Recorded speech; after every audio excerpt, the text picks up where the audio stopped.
This is Sarah Stewart Holland. And this is Beth Silvers. You're listening to Pantsuit Politics, where today we're going to talk about the stress response that the Trump administration is creating in businesses and universities and law firms. We're also just going to talk about what the problems are as we see them, as we get a little bit clearer and sharper during this administration about what people are unhappy about, what the administration is speaking to, and what it is decidedly not speaking to. And where we're seeing some hope. Yes. Do we have a better resistance this time? Perhaps. So. What have we learned? What lessons are we integrating? We're going to talk about all of that. And then outside of politics, it's April Fool's Day. We are not pranking you in this episode. And you'll hear a little bit about why in our outside of politics section. Before we start, I want to invite you to visit us at pantsuitpoliticsshow.com. We would love for all of you to join us as a premium member. Either way, be sure to follow us on Substack. We publish essays, we write about episodes, and we have fun live events that everyone can come to. Like tomorrow, Wednesday, April 2nd, I am going to be sitting down with Chelsea Devontes, the host of Glamorous Trash and one of our favorite people, to talk about Careless People, Sarah Wynne Williams' bombshell memoir about her time at Facebook. There's probably going to be some screaming.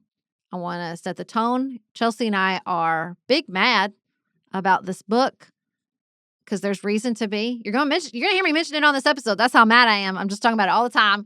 And so Chelsea and I are going to talk about it tomorrow. It's going to be great. You can join us with a free subscription at pantsuitpoliticsshow.com to ask questions and participate in the comments or catch the replay later. It says a lot about your personality assessment of our audience that you're like, teaser, there will be screaming. There will scream.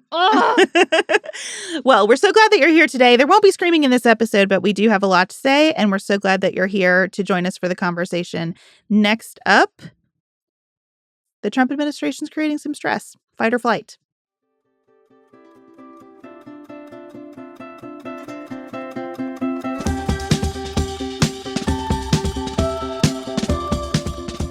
Sarah, I sat down to make an episode of our premium show More to Say this week about the executive orders that President Trump has signed targeting certain law firms. And I always am looking for a theme to set those episodes up. And the theme that I settled on is fight or flight, because these executive orders introduce a mass stressor into these law firms. They target not only their top clients, but also their relationship with basically every prospective client who might ever have business with or before the government. And I don't know where that list ends. They also say things like, you can't enter federal buildings if you being in federal buildings would pose a risk to national security. And a risk to national security is defined as, have you ever disagreed with me about anything? And federal buildings includes federal courthouses. So it's this unbelievably broad attack on these law firms that really presents that threat to their very survival that we process with the fight or flight stress response. And it occurs to me that that's where we are right now. Acute stressors and everybody sorting out, am I going to fight this or am I going to flee the conflict by cozying up to the administration, by just folding, acquiescing, hoping that I can get through the next 4 years. This is a pattern we've seen in many, many areas, particularly with regards to the business community. And it's not even, have you disagreed with me? It's have you worked in opposition to me? One of these law firms was responsible for putting together the Steele dossier. One of these law firms hired Jack Smith. One of these law firms hired Robert Mueller. It's like it's the web that you could get caught up in of offending or working against or in opposition to Donald Trump is broadly defined. And that's what you see at the beginning after the inauguration of the tech companies, right? Like this idea of we don't want to get crossways with him in any way, shape, or form. It's the NFL, taking down the in racism at the end of the football field. I think the fight or flight metaphor is very empathetic because the word I just keep thinking about is cowardice. That it is abundantly clear that what motivates people is their own financial profit. Now, if you're a corporation, you are legally obligated to turn a profit for your shareholders. And And that's fine. That's not a thing I love about corporations, but I accept and try to see clearly at all times that that's their motivation. Even in 2020, that was their motivation. It wasn't any overarching concern with racial equality, okay? It was profit. It's always been profit. Now, what I've noticed in my own pattern in like taking in these stories as we, the vengeance tour continues and we see the people coming to bend the knee and pay tribute is there's like this flurry of outrage. Like the headlines hit social media, people are mad, people are, disgusted. And then my immediate reaction is always like, no, wait, I want to hold up.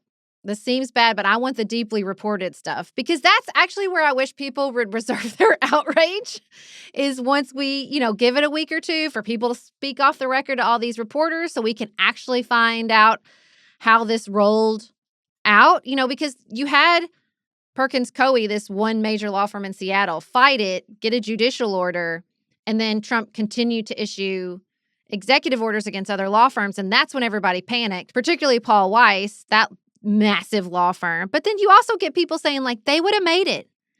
Their profits as partners would have been down to 2 million instead of 10 million. Like they could have made it. They could have pushed through. If the values of the firm as this, historical example of sticking up for civil rights and the legal system in general, right? Because this isn't a corporation. I understand that they have a profit motivation, but in theory, a law firm should be concerned with the legal system and protecting it. And they weren't. They were terrified the law firm would cease to exist. And what if it did? And what if it did? Is that worse or better than our legal system ceasing to exist? I used to do some business coaching, and at the end of the year, we would always talk about where are you going next year? What are your goals? And a question that I included in that review every year is, what are you willing to change? And I think that that's important as we think about this fight or flight response. What are you willing to change? What are you willing to risk? What are you willing to lose? I don't know the client list at Paul Weiss well enough to say they would have made it or they wouldn't have, because that's a lot of what this comes down to. It doesn't surprise me that Wilmer Hale, which has worked for the DNC, which has worked for the Clinton campaign, the Harris campaigns, the Biden campaigns, firms that have a strong, well-resourced client list that will help them get through these times, that will stick with them through these executive orders, are differently positioned than firms that don't. Well, this was a former partner who said this. So in theory, they would have a good insight into how they could have survived or not. I just want to be open about the fact that what the law firms do will often reflect what their big clients are saying they should do or what they anticipate their big clients will do in response. And who is calling you when this executive order comes out? Who stops taking your call when this executive order comes out? There are a lot of dynamics here that I think it's important to understand. The law firms don't stand alone. And that's the whole economy. That is why, to me, the inauguration was so significant. Because you had from the get-go a very strong statement that the tech world, which did provide some guardrails on the first Trump administration, will not this time.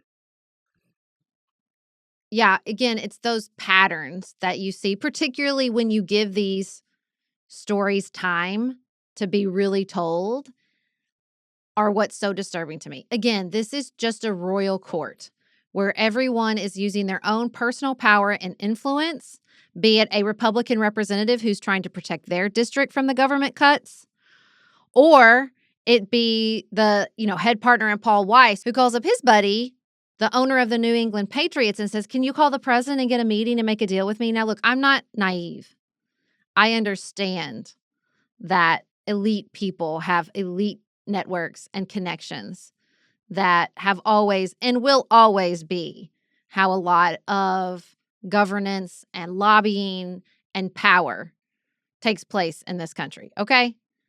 But the transparent nature that it has taken in the Trump administration of, I'm mad at you, and if you can say something nice to me, and if you can give me a gift, if you can, as the Prime Minister of Britain, bring me a fancy letter from the king, then we can talk. Then we can do a deal. And the deal is for you. Again, the government works for Donald Trump, not for the American people right now. Every single one of these executive orders, every single time either a university or a law firm or a foreign nation's leader comes and flatters him and tries to cut their own deal around tariffs or executive orders or foreign aid, it's just abundantly clear that this is about what either makes him feel better or makes him more money or makes him look cool than it is about anything with regards to the American people. I was reading the lawsuits filed against these executive orders by Jenner and Block and Wilmer Hale and Perkins Coie. And the sentence that jumped out at me most, I think it was in Wilmer Hale's complaint, is that usually you need some discovery to show retaliatory intent of an action by the government, but you don't here because the executive orders on their face say, I'm doing this because you worked for Hillary Clinton. I'm doing this because you worked for the DNC. I'm doing this because you have opposed voter ID laws in court. It's just right there in the plain text. And I think what is going to change for a lot of these high-flying folks is that they can make the deal and get their faces smeared in it anyway. You know, I don't think that the managing partner at Paul Wise probably anticipated a second executive order memorializing for all of history that he came into the Oval Office and begged and agreed to this remarkable turnaround, as the president phrased it. I think this is why Donald Trump is so mad at Putin and Zelensky right now, because he thinks that this is how everything works. I've kind of decided that he was thinking about Ukraine and Gaza as just real estate deals. Yeah. That he could come in and use his normal real estate tactics and I'm doing you a favor here and you're doing me a solid there. And we're going to get to something that we can both brag about on the other side. And it's just falling really flat because some things are about more than just the finances. And those two situations certainly are to pretty much all parties involved. And he can't hang in that kind of environment. Well, or Iran saying, no, we're not going to negotiate. Continue to threaten. No. Or Canada saying, no, enough. We don't want this. You're bullying us and you're just making us angry. Again, the idea that everything is a transparent, either financial exchange or power exchange does, even in our very, in many ways, morally bankrupt modern age, run up against actual principles. Sometimes it's Thomas Massey, for the love of God. Like, sometimes, you know, if I can't just threaten you, or Elon can't threaten you enough with the primary, then I'll just get on the phone and scream at you. Or I'll say, I'm going to bomb you. I'm going to rain thunder down on you. Like, he has two modes. It's either threatening. Really, I guess it's just one mode, right? It's just threaten. I mean, there's a lot of action using the power of the government to back up those threats, for sure. But there's still, even when he succeeds, it's all in service of scaring everyone or into acquiescence. Like, that's the goal. That's it. It's not in pursuit of any greater visions. Even I think the tariffs really are falling apart under this rubric, because really it's just, I want another way to threaten or cajole in pursuit of what is just us being better and more powerful. In pursuit of what? And to make America great again. In pursuit of what? Like, there's this great moment in one of those business books I've been reading, The Lean Startup, and they call it the 5 whys. Why? You just keep asking why 5 times. Okay, we're doing this. Why? Okay, why? He wouldn't make it through 2. He couldn't get to 3 whys. He doesn't have them. That's why the tariffs are so confusing. That's why the budget negotiations, as we're going to see play out again across this week, are becoming another word I can't think of, but weird, is because there's no why except for me. I'm the why. I think that he might land on strength to have a generous interpretation of the why, that ultimately he thinks it's best.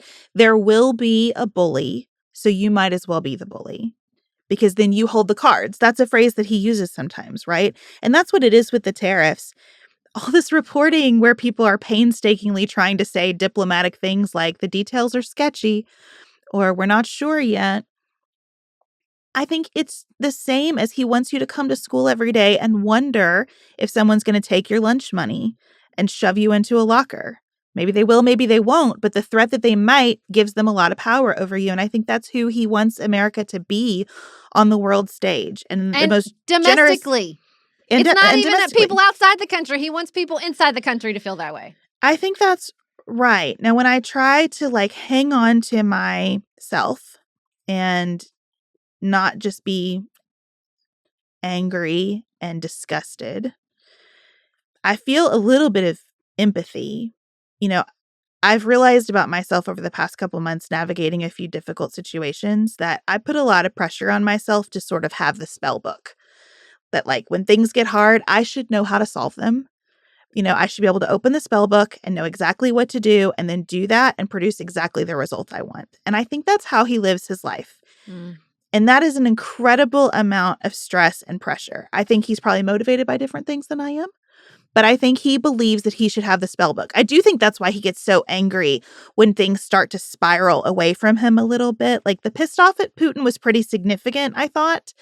And that feels to me like the stress of someone who's running out of pages in his own spell book. So I'm sorry that he feels that way. I don't think this is a helpful mode to be in geopolitically, especially as you do seem to have other leaders figuring it out. I think the new Prime Minister of Canada was very smart to just say, we're done. I'm not going to keep trying to preserve this special friendship. It's over. You're not a reliable partner anymore. I think Macron is about there. I was reading an essay from the president of the Atlantic Council over the weekend, and he said that a European diplomat told him that they got the message over there. They understand that this administration's view is that Europe is woke, weak, and freeloading. And they're going to have to plan accordingly. And I think that's smart because at some point, if you look at the bully and say, you're just a bully and you're just threatening to take my lunch money and shove me in a locker, then you can start to deal on real terms with what's happening. Because I think that what you described, that he feels like that's what he articulates, right? I am the solution to everything. Mm-hmm. I alone can fix it. Which is why he would invite the top partner at Paul Weiss to the White House, which again, in some ways is deeply confusing to me. If I want to crush you because you wronged me, then I want to crush you because you wronged me. I don't want to make a deal. No, you cannot have a meeting at the White House. That part is in some ways confusing, but in some ways not. If you've ever read any history of a royal court or a king, I'm deep in the Wolf Hall trilogy right now. Okay. And there are so many analogies, so many to a king who both recognizes and relishes his own power and is constantly confronted with the limits of it. And so I guess the deal is really, it's not about you. This was never about you. You made me feel a certain way about myself. And so I can't invite you here because then I get to feel better about myself. Because I don't really care about you. It's how you made me feel. And so, and I think that's true with the tariffs. I think that, President Sheinbaum of Mexico is doing a really good job of seeing that this is about how Donald Trump feels about himself. And how can I make him feel a certain way about himself? It doesn't really matter what we do. It's how he feels about himself. And it will be interesting to see how the tariffs and the reciprocal nature of the tariffs over God knows how many countries plays out. If he feels powerful or weakened, really. That's just the brake and the gas of this entire administration. And I think right now, he feels weakened, I think, between the signal controversy. He hasn't ended the conflict in Gaza. He hasn't ended the war in Ukraine. Like I said, Iran is refusing to negotiate. He's getting bad news politically. The stock market and the entire economy is flashing red. So he's getting a lot of things, like you said, that he can't fix, that are not in his spell book. And so in some ways, it's really not surprising that the one place he still feels strong, where people are still exhibiting what I would describe as cowardice, particularly with regards to the business community. And I'm going to put universities under the umbrella of businesses, because I think that's what they've shown. They care about their businesses, not about their purpose and the pursuit of learning. Obviously, I'm not talking about all of higher ed, but I'm talking about Columbia University. I'm talking about the university he's like specifically targeting. Like, it's just all, that's why he's leaning into that, because that's where he can still see my strength is working. My strength is crushing people and making them scared. And then they want to talk about how great I am. So it's not surprising to me that he's rolling out more and more of this. To the negotiation side, and your point that it's a little bit confusing because you think he just want to crush them, I think he knows that if you crush someone, you only get to do it once, and then it's over. But if you say, no, I'll let you continue, but only on my terms until I decide to mess with you again, that's more powerful. Right, with Canada and Mexico and the tariffs. Yes. I think that's the whole strategy here. I think that's going to be the strategy with the university. What I keep thinking about is, how will they move the goalpost? They have to. You can't keep your base motivated unless there's something to be mad about. What are you going to do when you've gotten rid of woke? When all the DEI is over, which we're getting really close to, there are very few companies even trying to fight the good fight on DEI. And maybe that's, maybe that's what a lot of people wanted to do anyway, to your point, that there was a falseness, a hollowness in a lot of what happened in 2020. But what are they going to do when that's over? We don't cancel anybody anymore. You can be the Secretary of Defense and have the longest list. So where will the goalposts go next? And that's part of what concerns me so much about these blatant attempts to retaliate based on speech, because it tells you that they don't care about process at all. They seem to be itching for a fight with the courts. What happens when they decide we need a new issue to take up? And what's that issue going to be? And how are they going to pursue that? Well, I mean, half of these offenses are made up and lies. So we can never discount that strategy of just continuing to make up offenses and lie about them. I mean, I was reading about the university revenge tour, and a ton of these schools, like 40, 50% of the schools in this list had complaints that they settled and closed with the Department of Justice. Like, they had seen issues, they had addressed them. Some of them had fired professors they felt were actively targeting Jewish students. And then they show up in these lists. The list was just sloppy. Again, so they wanted a long list. So it's like they just picked any school that had a complaint filed against it, or schools that had been criticized immensely but had no complaints aren't on the list. So it's like, it's just a sloppy pursuit, because it's not really about that. And so that's what I think I'm so furious with big law, with these, big universities. Look, I just have a critical eye towards universities because my kid's about to start applying. So I'm paying close attention here right now, okay? And the universities, to me, I feel such fury at the way a place like Columbia has just looked at their foreign students and said, you're on your own. Don't say anything that would hurt his feelings. For decades, you've heard there's not a debate of ideas. You're silencing people.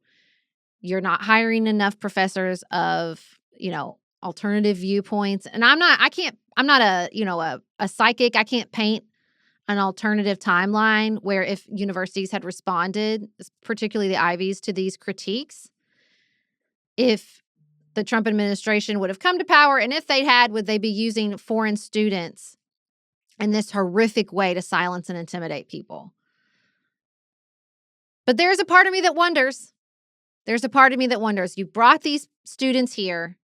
You've fostered a certain environment at your universities that have been criticized. I was looking back at our 10 years of shows in 2015, and we were doing shows on Missoula and student protests back in 2015. This was our third episode. That there were silencing anyone who had a conflict within this worldview, this very, very liberal worldview. And they ignored it because they weren't in it at the top echelons in the pursuit of learning. My personal opinion, they're in the pursuit of massive endowments that they, for some reason, can't draw on at this moment. Why do you have these endowments if not to fight a moment like this? Or they're basically hospital and research institutions, and that's what they're here for. It's not for the students. It's not for the pursuit of learning. You can tell it's not for the students because where are they as these foreign students are being treated this way? Except for saying, button it up, we can't protect you. It's heinous. It's cowardice from places that are supposed to be about something else, but they're not. The reason that big law and some of these universities have caved the way business has is because they're businesses, and that's it. They're in the pursuit of profit and protecting their own bottom lines, not the legal system, not freedom of speech, not pursuit of learning. It's infuriating to me. I worry about the ramifications for these individual students of being, disappeared by their government from the streets and taken to centers for detention that are miles and miles from anyone who knows or cares about them, denied access to basic medical treatment, to counsel. It's horrifying. I also worry about the long-term consequences of fewer people wanting to study in the United States. I worry about the research at these institutions, which, while it often undermines the undergrad student experience, or can, fulfills an enormously important societal function. And we have been at the top of science in this country because of immigration and because of our research universities and because of the tech community's willingness to advocate with the government for the best and brightest minds from all over the world to get into this country and study and stay. Just feels like in every way we are cutting off our nose to spite our face with these policies and doing it as aggressively as possible, hoping that almost everybody bleeds out in the process. And can I just... I thought these people are supposed to be smart. Do you not see that this is not how it works? Go talk to some business owners in authoritarian countries. See if they have the stability to really turn a long-term profit, to really grow their businesses. In Russia right now, you have the actual oligarchs, the people we all model and we call, Elon Musk. But you have Vladimir Putin coming in and being like, this is mine again. We're taking it away. It doesn't work. Like you said, the target will just shift.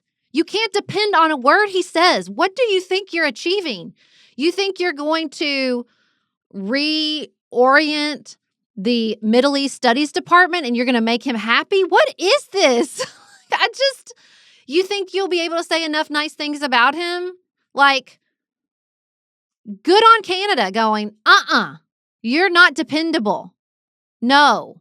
Absolutely not. We're not doing this. And I hope Europe gets the same lesson. I think there is a lesson to be learned here. There will be people who are looking for how people behaved in this moment, how institutions, how organizations, how businesses behaved in this moment. And I don't mean just being Democrat. I'm not looking for a 2020 rewrite, okay? I'm not looking for...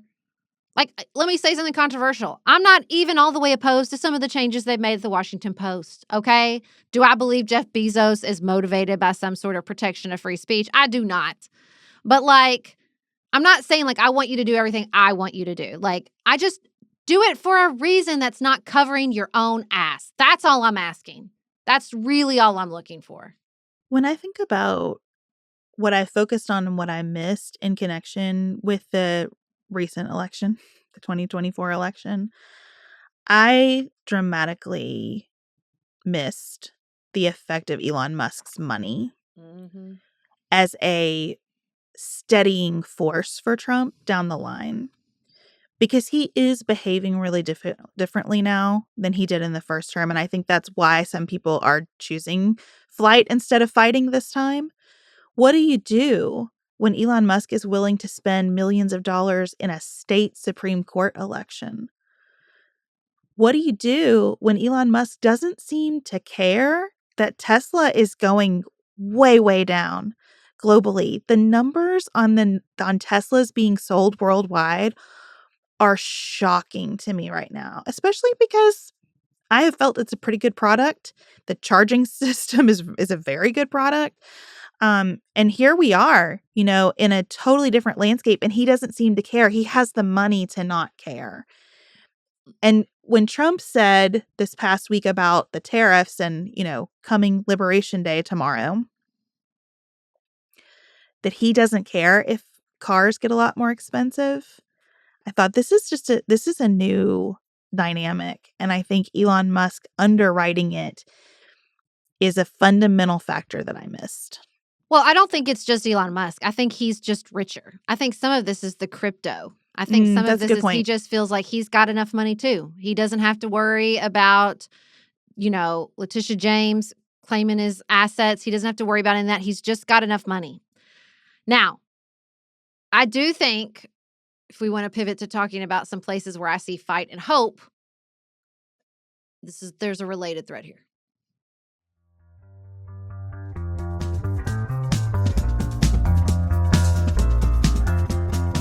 So he is saying maybe cars should cost more. Scott Bessent's saying we don't just need cheap TVs. And look, you know what? I've said that. I agree with that. I don't think that everything in American life should be treated, numbed, with a sea of cheap goods. That is a consistent critique I've had since we started the show. We've spent a lot of time on the show talking about consumerism and how it has degraded civic life and our spirits and souls, for what it's worth. I've said on this show that I think things should cost more. They cost more to make.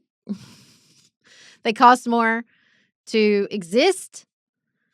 The problem with this administration, and I think where you start to see real glimmers of hope out there in the streets, is that they're not making the stuff that really is too expensive, that shouldn't cost so much, like housing and health insurance and education, any cheaper or affordable.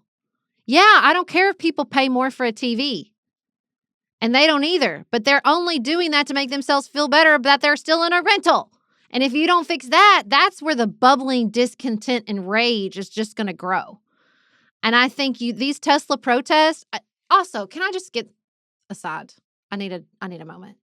Did you see where Elon Musk was like, who's paying these people? As he's up on a stage in Wisconsin handing out $1 million checks.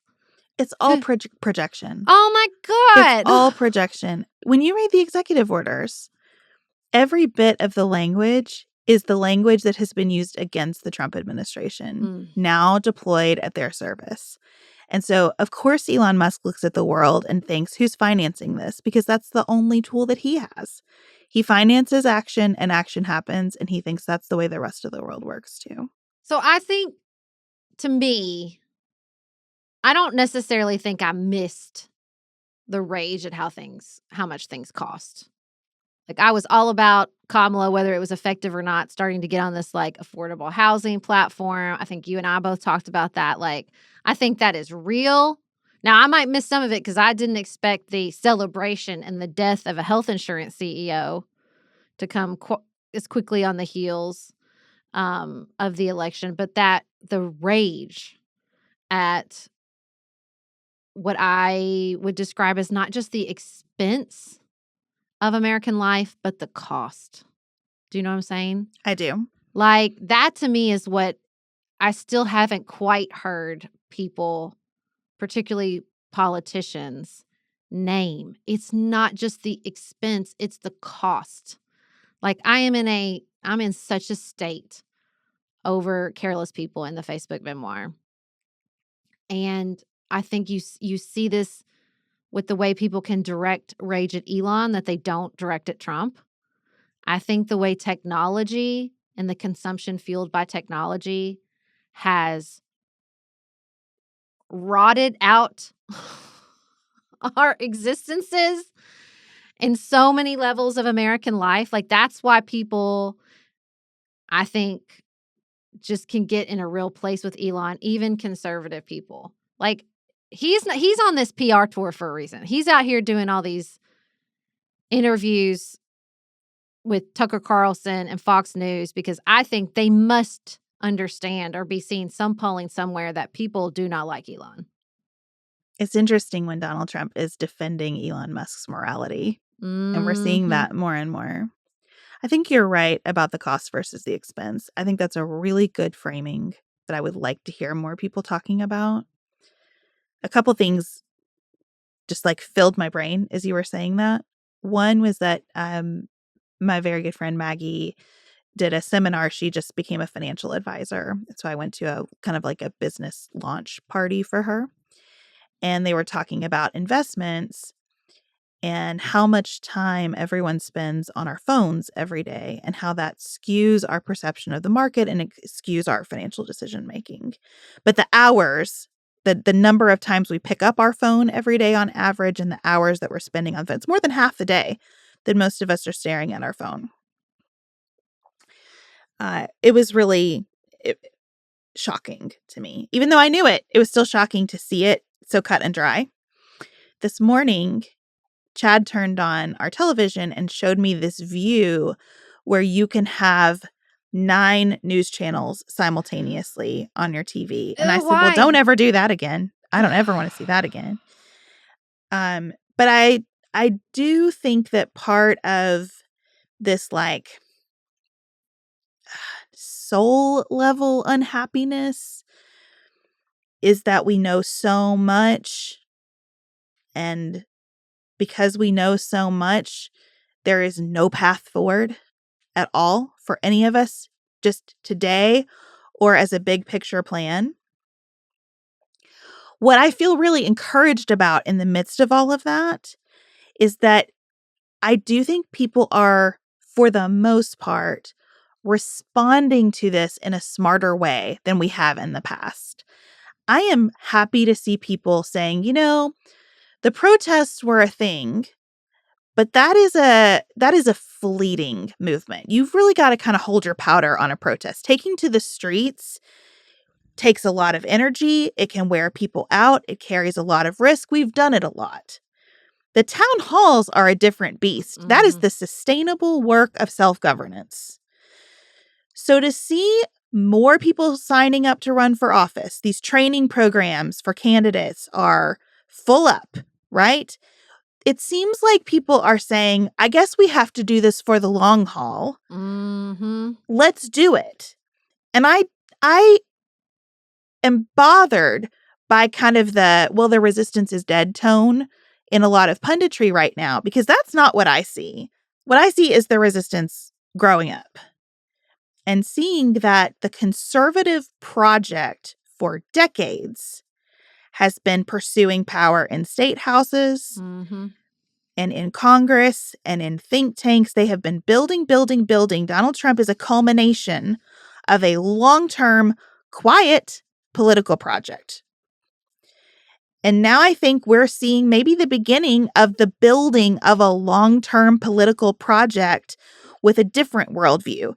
Sorting out what that worldview is hard, and it's messy, and it does look like disarray often. But people really showing up for these meetings gives me a lot of hope. I have a lot of hope right now. I think the special elections today, both in Wisconsin and Florida, are going to give us a lot of hope, whatever the results are. I think when you see people focused in on something like this and the way that they are and the way they're using it to express sort of a communal, like, enough. Enough. And I think on the Democratic side, I'm seeing a lot of hope because we're remembering that just because we had this decade-long love affair with Silicon Valley, that corporate interests are not in the American people's interests almost ever. Because again, they are legally obligated to pursue profit for their shareholders. That's their job. And I think we just again, we just fell for it. I fell for it. I worked for Facebook for free for years of my life. Like, it makes me tear up. Like, when I think about it, I think I just worked for them for free because they tricked me. Like, and I think they tricked so many of us. And I think people are seeing, like, social media is nothing about extracting things from me for profit. That's what it's for. It's extracting my attention for profit, not for any, check in if you voted or turn out the vote. Like, it's not in pursuit of any great political or civically minded purpose. It was to make a buck off of all of us. And it still is. And don't let anybody tell you any different. And so when I see AOC and Bernie in front of crowds of thousands on a Fight the Oligarchy tour, I'm here for it. Like, I'm feeling my 21-year-old Sarah self in college being like, oh, right. Yeah. Like, we knew who to fight. We knew who to fight.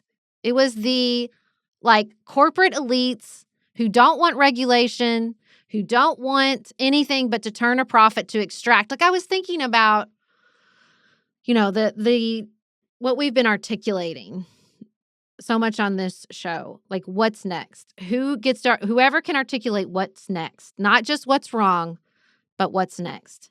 And I thought, I don't want to just go back to college and just, damn the man kind of thing. So I thought, what's the next innovation of this? And I thought, isn't the problem that no one is ever responsible for their externalities? Who can show me a way for someone, for corporate interest, for tech companies, particularly as we talk about artificial intelligence, to say, we are done with you offloading your externalities onto us.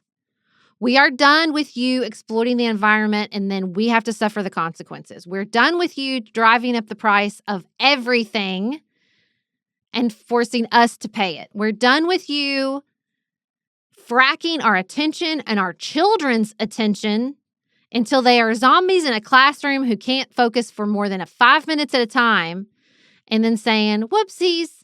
No, the new vision of corporations, because we want everyone to participate in the economy, is you are responsible for the externalities you force on the rest of us.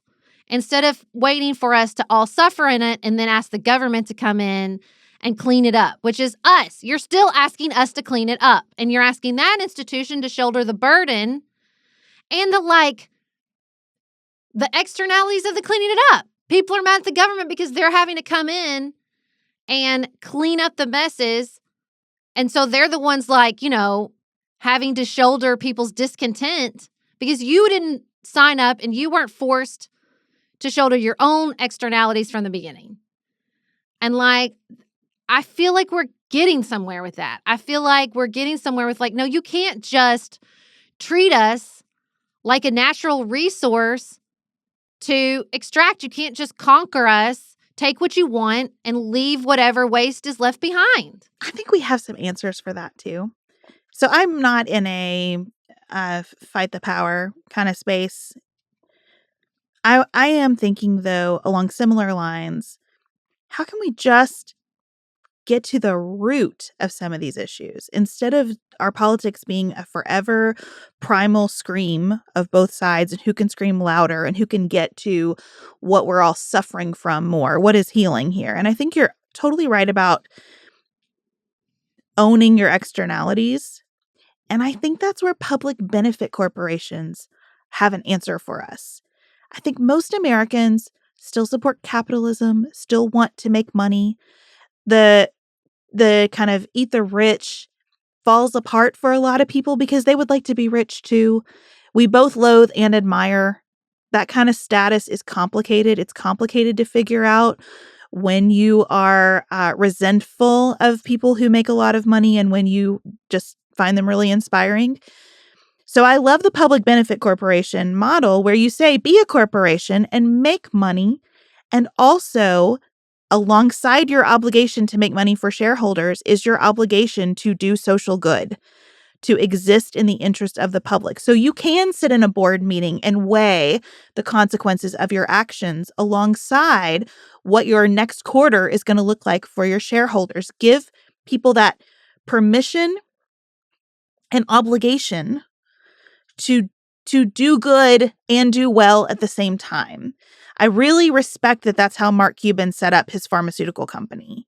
He is saying they aren't making money yet, and he has said, it's fine, I got enough money, I don't have to make money. But when we do, we'll reinvest it because we are set up in a format that gives us room to consider our net impact on our country. And for businesses, small business is beloved because that's how they function. Yeah. Right? As a small business, when you're not in a corporate form, you can say there is no reason for us to sponsor the T-ball team, but we're going to because we want to, because we love this community that we're part of.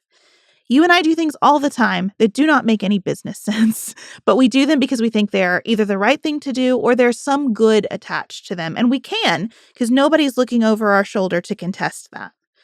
And I would love to see us as a country really lean into, yes, we love and celebrate abundance and wealth here. It's part of who we are. It can be part of who we are without being all that we are. And I really do have to think that people seeing Elon Musk basically trying to write checks and win elections in such a direct format, they're not even hiding it. They're not hiding anything. So it is all out in the light right now. And I think it opens up space for us to talk about how we can live differently. And look, I'm seeing a lot of Democrats starting to articulate that. I think Rahm Emanuel is saying some really great things about public education. Look, this consumes me. I have a kid in elementary school, in middle school, in high school, and one thinking about in college. Again, you can hear the emotion in my voice. There's a problem. There's a problem, a big one. And the first Democrat who can start to speak on the problem, which I think Rahm Emanuel has begun to do in a really convincing way to say, I see it. I see what you see. This is not working, is going to be fire. I think there's one story after another about AOC and whether she's going to run for president, not just because she polls as high as any basically elected official, but because she's so good at articulating exactly what we were just talking about. It's not just the expense, it's the cost. She's so good at that because she knows. Because talk about somebody who's gone from one into the other. I don't think she's massively wealthy. And I don't think she wants to be, which I think is what something people read as very authentic with her. And that's what they like about her. They believe her. Because that's what's frustrating to me. In some ways, I totally agree with you.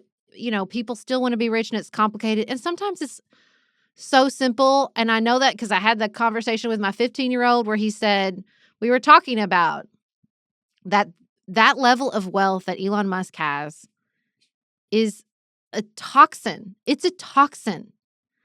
And Griffin was like, yeah, duh, money doesn't make you happy. He said, money makes you happy if you have the kind of problems that money can solve. That's what my 15-year-old said. And you know what? He's right. If you can't pay your bills and then you make enough money to pay your bills, then guess what? You're happy. But then past that point, you turn into our friend Victoria on the White Lotus where you're like, oh, I don't know. Does anybody on that show seem happy to you? They're not. And the people making those shows are that rich. So what does that tell you? They're unhappy. It's a toxin. And it's I wish we could talk about that. I think that corporate structure is beautiful and wonderful. But I also would like to have a conversation if you're a top lawyer partner at a law firm, do you need to make $15 million? That's why people like AOC, because she's you don't need to make that much money, period. There's being successful, and then there's just a point where what are we even doing? We're talking about so much money, you couldn't even spend it. We have to find a way to, and I think that's why oligarchy is a good way to talk about it. We're not talking about anybody being rich. We're talking about a level of wealth that means you can try to buy the presidency, control other countries, exploit our kids, and turn them into, suicidal messes just to turn your profit. I definitely agree that we have a lot of room to discuss contentment. Mm. And at what point do we feel we can just say, I have enough and I'm really content in my life? And there are very few, even in like popular culture, we don't have a lot of examples of people expressing a sense of contentment. And ambition is like core to who we are as well. So that's all really complex cultural work. When I think about issues like education and where we can go with issues like education, I think it's going to be interesting to see who's willing to take some risks in talking about that. I have kind of convinced myself over the past few months where I've really been focusing on education in my own research and like trying to read every education story. I don't skip education anymore. You know, if I see something, I'm going there. I've convinced myself in a lot of ways that educators need some space. I think we maybe have regulated education to death. I think we have put so many metrics around schools and so many assessments of those metrics around schools that we've not allowed schools to do their best Yeah. for students. They're testing, not teaching, and it's not the teacher's faults. It's not the teacher's fault. And even when it's not just testing in the purest form, you still get a sense that like everything is so restricted. It's like we've been trying to perfect it to the point that we've lost it. I don't know that we could pass the 5 whys in education right now in a lot of different spheres. Notwithstanding the fact that we have some incredibly talented educators who are leaving it on the field every single day. It's the system itself that I think fails that checkpoint. If Democrats are willing to open a conversation about that, and to have a conversation that counters Republicans who just want to tear it up and who think the solution is like everybody goes to Catholic school or homeschools, I'm for it. I would like to have that discussion. I'm trying to find those hope in those places too.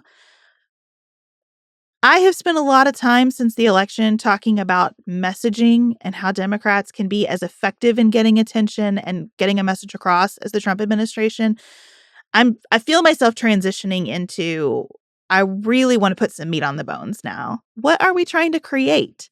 And how are we willing to create it? And what are we willing to shed in the process? Because to circle back to where we started, there are some businesses that are probably going to end over the next 4 years, regardless of Donald Trump and his tariffs, right? We're in a time of incredible transition, politically, technologically, economically, culturally. I think there's so much opportunity in that if we will push past the fear around it and the clinging to the status quo, to look for a society that isn't so depleting, that even if it's still expensive, maybe costs us less. So you've been talking about how there's a liberal, or maybe there's a liberal version of Project 2025 for Project 2029. And I was struck by Ezra Klein saying like, cool, but don't talk about it because that was really like impactful politically for them. And I think that's right. Like, I want the political messaging to be hyper focused on the problem. And I want all the think tanks in the world to keep all this policy making a secret. Like, I don't want to spend any political capital selling ideals we're not empowered to put into place to begin with. Do you know what I mean? Like, the messaging needs to be like, you can trust us because we understand the problem. Not because we have a perfect solution. We don't, and we probably won't, because you have to get in there and start trying things in that sort of risk mindset before you can figure out. But people will trust you if they feel like you understand the problem. That's why I think Democrats who stand up and talk about public education, Democrats who stand up and talk about social media, what I would love to see a Democrat say is, hey, you guys, get off Facebook. You're outraged about the wrong things. Like, you fall for it every time. I can tell since I've been like pretty much fully off social media, I can tell inside about 5 to 10 minutes if someone I'm talking to is basically getting all their news off social media by what they're outraged about and how they talk to me about it. And I would love to see some Democrats talk about that. Like, I think we have to get really good on making people feel heard. I don't want your kids to be on their phones at school all day. That's a problem. We all know it is. Let's talk about it. Like, I think that articulation, and it doesn't have to be rage-filled, and it doesn't have to be a primal scream. It has to be, I see what you see, and it's wrong. I see what you see, and it's wrong. And look, that's where they got so much road out of RFK and Make America Healthy Again, because they articulated a lot of things across the political spectrum that people felt about why they felt bad in their bodies in modern America. They just feel crappy in their bodies. And there's just an enormous amount of political resonance in that when you just say, I see what you see, and it's unacceptable. I think that's right. I think I'm probably, in a matter of degrees, less committed to that than you are because I'm less of a Democrat than you are. And I am looking for anybody to do politics a different way. Following the social media thread, it disgusted me that the administration supported and signed the TikTok ban into law, and then the Biden campaign rolls out its TikTok account. I think that's disgusting. If you are going to take an unpopular position, take it and then make your argument, make your case. You can't make a case that way. You can't tell people this is bad for you, but the stakes of this election are really high, so we're going to do it for right now. But then it's going to go back to being bad for you, maybe, unless we really like it. You know what I mean? And that's how that, to me, is such a salient example of how it has all felt and why the nihilism that you hear from the Trump administration connects with people. Nobody really means it. Nobody's really serious about anything. Everybody's transactional. Everybody can be bought. And I just want to move out of that. And I don't really care who has the solution or who has a different way. I'm open. I'm just open-minded right now. I want something new. I want someone to speak into this moment with a vision. And I do like the idea, I don't mean it in as gimmicky a way as I think a lot of people do, but I do like the idea of sitting down as a personal exercise and saying, what am I about? That's what I think the value of Project 2025 was. It was terrible politically during the campaign. It has also turned out to be pretty much the blueprint that the administration is following. And I think it's good to have a moment where you make some hard choices and you say, yeah, this is what I'm about. These are the arguments I'm willing to make. This is the flag I'm willing to carry. And I hope there's a constituency for it. Well, it reminds me of Habits of the Heart. I mean, that's a lot of what the first part of the book is they're sitting down with Americans in 1984 and going, what are you about? What is America about? And man, what makes a good life? And the answers were not great in 1984 before we had social media.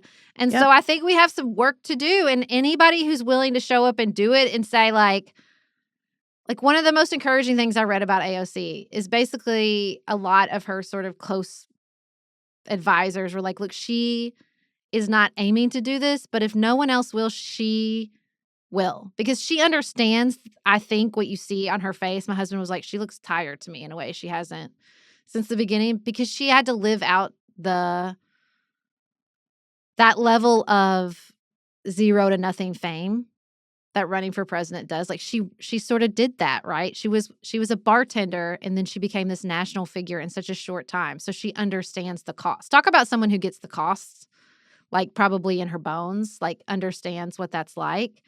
And so like that the reality that she'll sort of articulate that and say, I don't know if I can do it again, but I will if no one else will. I'll take it for the team. Like, again, that's what people connect with in her. Like, that's what people want to see, are people that will say, okay, not I'll acquiesce to the king and bend the knee. They want to see, all right, I'll make some sacrifices because it's time. It's time for us to lay some stuff on the altar for the greater good. And I think that is a place that we can all be in our own spheres. I'm generally content in my life. I am open to places where I can contribute. I know that I don't have to contribute alone in those places. That's what I keep thinking about. If I could help Donald Trump through his spellbook addiction, that's what I would tell him, that what I keep learning over and over again, sometimes in really hard ways, is like the beauty of life is not that you get past a place where you need the spells. It is that you find that you don't have to do any of this alone. And that the solutions are shared solutions held by a whole lot of people. And if you can get a whole lot of people together who adopt that mentality, I'm open to what is needed from me. I will give what is needed from me. And I'm willing to risk some things and lose some things in the process. That to me is like the mature resistance that this moment requires. And that's more than resistance. That is a foundation for vision and for building something better on the other side of all of this. Well, because the people who have a lot to lose are not going to step up because they're scared. So it's going to take a lot of people with a little less to lose because we're not elites to step into the streets, even if it's at a Tesla dealership. I don't even care. And say enough, or stand in the streets and run for office and knock doors, or go to a town hall or go to a school board meeting. Like that's why that's what's going to work, because no one else is left standing. The elites are acquiescing. Yeah, I will say I'm not for the vandalism of the Teslas or the dealerships or the harassment of the people who are just trying to make their living working there.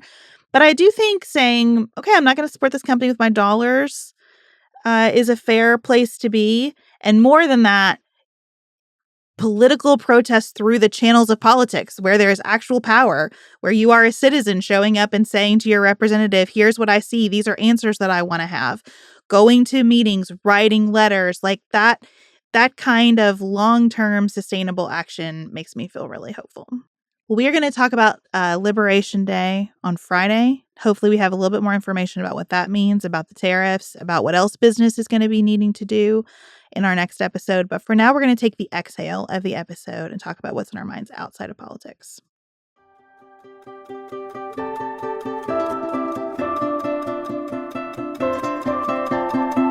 It's April Fool's Day, Sarah. Have you pranked anyone today? No, because we're recording the day before. I was really trying to like stay in the fourth wall or whatever it is. April Fools. It's not April Fools to us, but it is to you as you're listening, which I don't think has happened to us that many times over 10 years. I don't know. I haven't looked at the calendar. That's a question for ChatGPT. I'm thinking about it, because here's the thing. It's almost like I've circled back around to my kids with the like physical pranks. Mm-hmm. Because any sort of psychological prank they are onto. Like the second I try to be like, oh my gosh, you're going to believe what happened, they're like, yeah, April Fools. It also is hard to not be mean with the psychological pranks. Yeah. The most effective April Fool's pranks Chad and I have ever done is one year we pretended to just be speaking a nonsense language to each other and two of the girls. And they looked at us like we were crazy. And we did it a long time. Like we kept it up for quite some time. And it went past funny into Jane being really, really upset about it. Oh, no. And so this year I am putting googly eyes on everything in the refrigerator. And it's just going to be fun and silly here. That's what we're doing. Well, my best and worst one was when you froze the cereal. Remember that one? Mm-hmm. You could like freeze their cereal. And they loved it and they laughed. And then they wanted a real bowl of the cereal. And that was the last bowl of the cereal that had been frozen. And then they cried. So that was not the best time. I did get Nicholas one time. I called him and convinced him that I had been arrested because I didn't know that I had an outstanding speeding ticket and there was a warrant for my arrest. And I was like at the jail. And I got him. He thought I was at jail. He thought I was in jail. Was he relieved or upset on the other side of that prank? Because I know that he is a worrier, and that's a lot for him. Well, yeah, that's why it was a mean exploitation of his Enneagram 6 nature, which I don't even think I knew about Enneagram 6 at the time. But, he was mad. He was like, oh, my God, I can't believe you did that to me. But now he's like, I can't get him either, because he, like, you can get somebody like that one time, and then they're on to you. So... But Felix is like really, really excited and really into it. And so I kind of want to get him. I just got to think about how. It's going to have to be, he's really into his tennis shoes. I guess I could tie that would be funny. I bet I could just tie them in a tennis shoe garland. Like he has several pairs. Okay, I like just that. Tie every shoelace together. Not mean. Has kind of a wacky Wednesday feel. Yeah. I like it. Maybe I'll do that. I think that's a good plan. That could be fun. It's so hard to not be mean with it. Even when your good intentions are there, it's just like, what kind of state? I'm in a state right now where I don't want to be pranked. I'm just going to put it out there. I'm a little soft right now. I don't want to be pranked. There are other times when I could handle it better, but you don't always know, right? Well, you don't always know the recipient where they're going to be. I mean, I watched a lot of, what was that show, Punked? It was for the audience. The prank is for the other people. It's not for the person participating. Yeah. It's for the other people, around going like, oh my gosh. There's a lot of those shows though on YouTube now. My kids watch a lot of that stuff where like, people do wild stuff and break stuff and see how people respond and all that kind of. I cannot believe how much our kids enjoy America's Funniest Home Videos still. How is that still working for people? I guess the slapstick just never ends. There's just, I think that's like a monkey brain situation. That's not, I feel pretty confident that if you did like an MRI on people watching America's Funniest Home Videos, it would not be like your prefrontal cortex all fired up. You know what I'm saying? Yeah, I'm sure that's true. Yeah. I laugh. Listen, I laugh. Sometimes it's funny. It's okay. I'm not mad at anybody for laughing. I'm just surprised. I'm surprised at the staying power. Ellen also loves What Would You Do, which I can't believe is still on with John Quinones. The situations where like they said, again, also kind of mean, kind of traumatizing what they do on that show. Now, I do like those because that really gets to my Enneagram 1 nature. Like, I would definitely do it. Like, I really would like to get caught with him. And I don't think about John Quinones, but that is how my brain works. Like, if somebody is in distress, like every cell in my brain is like, you can't be the one that walks by. You can't be the one that walks by. You have to help this person. Even though my husband's like never the ones that wants to stop and help. We drove by this poor woman who had her car door open, like had pulled off a pretty narrow road and was just vomiting profusely out the side of the door. And I was like, should we stop? And he's like, and do what? And I'm like, I don't know. Say, are you okay? Give her some water. Give her some water. Like, dang. I know. We have made it so difficult to know what each other want in situations like that. I'm really struggling with, like, if somebody hasn't been to church in a while, I want to reach out and be like, I miss you. I also don't want to pressure people. And so many people have all this church baggage, where it feels like recruity or culty or something. I never really know when and how to step in situations like that. And then in public, if somebody's struggling, I don't want to embarrass them by making a big thing over something. But I also want everybody to know that, like, we are each other's business. We're in this together. Oh, I think you text. Everybody's lonely. So I think you always lean at the reaching out end of the spectrum for sure. We've gotten a little far from pranks. But that's probably why we're responding to pranks. Is this what America needs right now? Pranks? I think that's a good question. Curious how you all are approaching April Fool's Day this year. Is that what your homes need? I think it's mainly back to our previous conversation like a month or so ago. Like any April Fool's that leans on the whimsy, not the prank. Do you see what I'm saying? I do. Yeah. So that the googly eyes are the whimsy, right? That's just fun and silly. Yes. Yeah. Okay. That's what I'm looking for now. We fixed it. Fun and silly. I care enough about you to go out of my way to make you laugh, to make you giggle for a second. Yeah, that's it. I like that one. All right, we fixed it. We fixed it. Thank goodness. We can fix at least one thing. We really appreciate you being here with us. Don't forget to come on over to pantsuitpoliticsshow.com where you can become a member of the Spice Cabinet or simply sign up for our free subscription to get new episodes sent straight to your inbox, along with the ability to watch some lives and read our weekly essays. And because the treats will get us through, you can watch Sarah tomorrow with Chelsea Devantes, one of our favorites, the host of Glamorous Trash, talking more about careless people. So you got an appetizer today, and you can see more tomorrow. You only need a free subscription to see that and to participate in the comments. So we hope you'll do that. We'll be back in your ears with a new episode on Friday. Until then, have the best, most whimsical week of the world.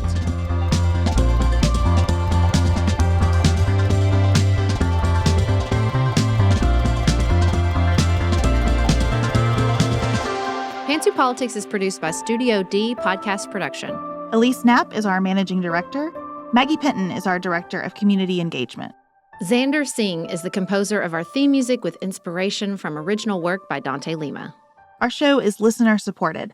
Special thanks to our executive producers: Martha Brunitsky, Allie Edwards, Janice Elliott, Sarah Greenup, Julie Haller, Tiffany Hassler, Emily Holiday, Katie Johnson, Emily Helen Olson, Barry Kaufman, Catherine Vollmer, Lori Ladow, Lily McClure, Linda Daniel, Tracy Putoff, Sarah Ralph, Jeremy Sequoia, Katie Steigers, Karen True, Annika Uvaline, Nick and Elisa Vallely, Lee Shea McDonough, Morgan McHugh, Jen Ross, Sabrina Drago, Becca Dorval, Christina Quartararo, Shannon Frawley, Samantha Chalmers, Crystal Kemp, Megan Hart,